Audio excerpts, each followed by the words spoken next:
Arkadaşlar bize gelen kömür, bizim okulda gelen kömür, bak taş kömürü gelmiş, yanmayan kömürü gelmiş. Arkadaşlar iyi bakın, bak taştır, yanmıyor. Bizim çocuklar donuyor içeriden. Soğuktan donuyor arkadaş bak. Bak bu hakiki kömürüdür bak. Bak arkadaş, bu hakiki kömürü. Şırnak kömürü, bu hakiki kömürü arkadaşlar. Bak nasıl kırdırıyoruz. Bak bunu kırdırmıyoruz bak arkadaşlar. Bu taş kömürüdür. Yanmıyor, hiç yanmıyor. Kazandan yanmıyor. Kazandan nasıl atıyorsan öyle çıkarıyorlar. Çünkü yanmıyor. Bak diyorlar içeriden donuyor. Kimsenin haberi yok. Bak taş var. Taşlar taştır. Sağda taştır. Bu taş ne yerine gelmiş? Kömür yerine gelmiş.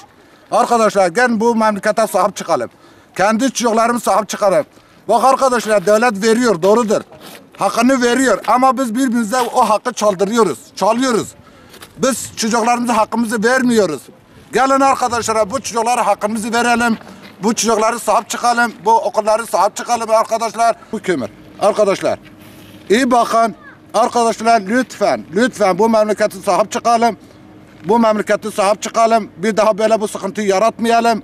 Arkadaşlar yanmayan kömürü budur. Bakın arkadaşlar. İtar Rus kömürü diye yazmış. Liman kömürü yazmış. Bu Rabos kömürüdür arkadaşlar. Bu yanmayan kömürüdür. Bu taş kömürüdür, yanmıyor arkadaşlar. Arkadaşlar bu yanan kömür, iyi kömür. Şırnak kömürü en iyisi kalite, birinci kalitesi budur. Diğer kömürü, Rabos kömürü, yanmayan kömürü taş kömürüdür. Arkadaşlar bize gelen kömür, bizim okulda gelen kömürü sahte kömür, taş kömürü. Arkadaşlar bu birinci kalite Şırnak kömürü, en iyisi budur. Arkadaşlar Hızlılar buna getiriyorlar bize. Bizim gelen kömürü, taş kömürü bizim çocuklar içeriden donuyor. İçeri soğuktur. Şırnak soğuğu var. Şırnak yağmuru var. Şırnak dağlıktır. Bayağı soğuktur bizim çocuklar içeriden donuyor.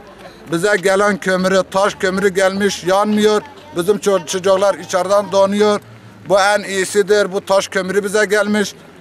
Ben de aile birliği başkanı olarak yetkilerimizi çağırıyor. El uzatsın. Bu işi çözelim, bu işi durduralım. Bu işi bir daha böyle olmasın. Biz sıkıntı çekiyoruz. Sıkıntı yıllardan beri bu sıkıntının içerisindeyiz. Sine o binaya sana da. Yapışkıya sana da zahmet yok. Ama bu birbirine şer. Ana ben gemiyle kim okumak? Abi şube müdüriyeti.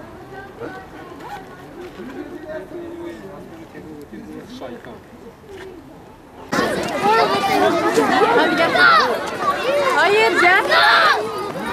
Atatürk yağmur yağıyor. Evet. Ne yaptınız? Bu kim ya?